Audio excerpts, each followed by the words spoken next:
Hello, everybody. It's Pam. I was just telling him how cute he is. Oh, my God. Can't help myself, but he's had a feckin' bad day. I personally would choose to say fucking. Hey, come on. No, that's what I was going to say. Oh, you were going to use the real F word? No. Oh, but well, you can say the whole thing. you're not the one having the bad day. Oh, I have my own crisis. You do too? Yes. Oh. Well, I'm John. Not like that. I'm John. I'm having a bad feckin' day. And I'll tell you why. It has to do with passwords. Oh. Passwords. I just hate passwords. And when they came out, well, first they came out with Thumb ID or Fingerprint ID, and I thought, oh, hallelujah, I'm not going to need a password anymore. And then it turns out as you get old, and some old people don't have fingerprints anymore. And I'm one of those old people because I was going to work part-time job as a concierge where I live. And they wanted me to go get to the FBI office and get my fingerprints done. So I went there, and they couldn't get any fingerprints to show up. So they had me come back when there was a supervisor there, and the supervisor had me keep rolling my fingers in ink and rolling them around in paper and on a screen. And they didn't show up either. No decent fingerprints. So they figured out some other way to determine that I wasn't a criminal so I could take the job. But I don't have any fingerprints. And I had my computer and my phone, I guess, set up. And that worked at first for a thumbprint or a forefinger print. And then that stopped working. I know, I had the same thing. It wouldn't work anymore. So I was back to the same old shat that I couldn't get in anywhere without knowing my passwords. And shit, I don't know my passwords. I mean, I write them down on lists, both on my phone list and handwritten on paper. And then I don't need them for a while. And then when I need them, I can't find them. And so I thought when they did facial recognition, you know, a couple of years after the fingerprints, they had facial recognition.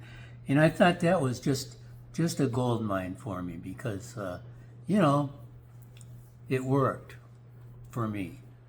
But it doesn't work on everything you want to get into. I don't understand why it works on some things and not on others.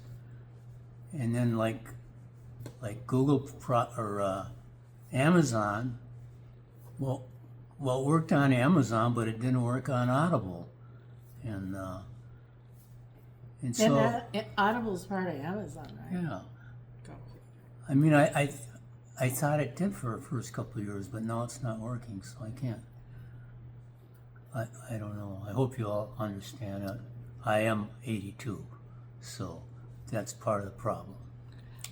Anyway, I just feel like bitching about it because, you know, my brain isn't fried yet, so I still want to learn things. And with the computer these days, you kind of have to, if you want to learn things, you use your phone. I mean, I don't have a set of encyclopedias or anything, and I can't read well enough to go look through encyclopedias. So I'm kind of screwed. And I need to be able to get into all these sites because there's all this stuff I want to know about. But yeah, I know it's a first world problem. You know, I know that. I'm not starving. You know, I'm just getting extremely frustrated. Well, you could get even more frustrated because I found last night for the first time, I've heard about passkeys. Have you heard? Yes, I've heard a lot about passkeys. And I said, well, what's the difference between a passkey and a passcode? Nothing, I'm going to forget about passkeys. Well, passkeys, you have one number, and then somewhere in the metaverse, there's another numbers, and they go like this. They have to come together like that, and then they unlock and get you into your next thing. Well, I haven't studied it, so I don't know where the other set of numbers is. Yeah. How they get picked. Well, I was real excited about passkeys, and I asked my daughter, Amy, about them, and she knows my history with technology, and she said, oh, I'm not sure you want to tangle with that right now. Now that I know that it's something like this, forget about it.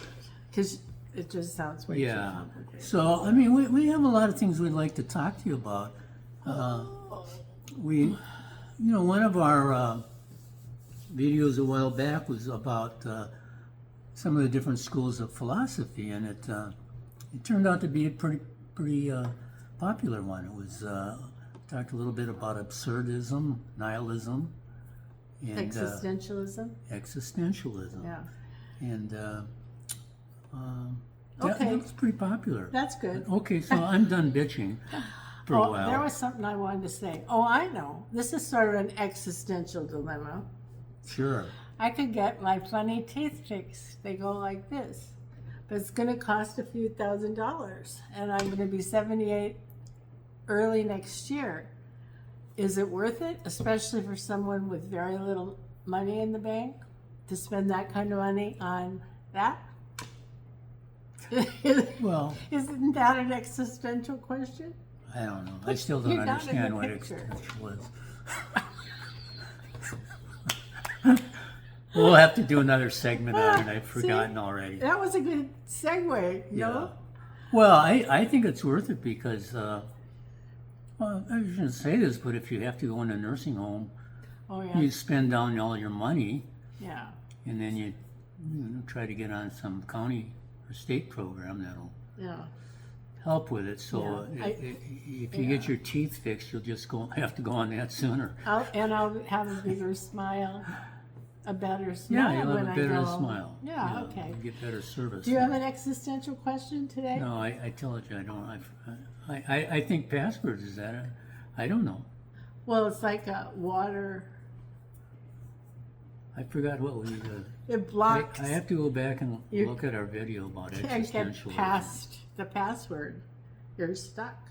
That's not existential. Oh well, whatever. See ya. Bye. Okay.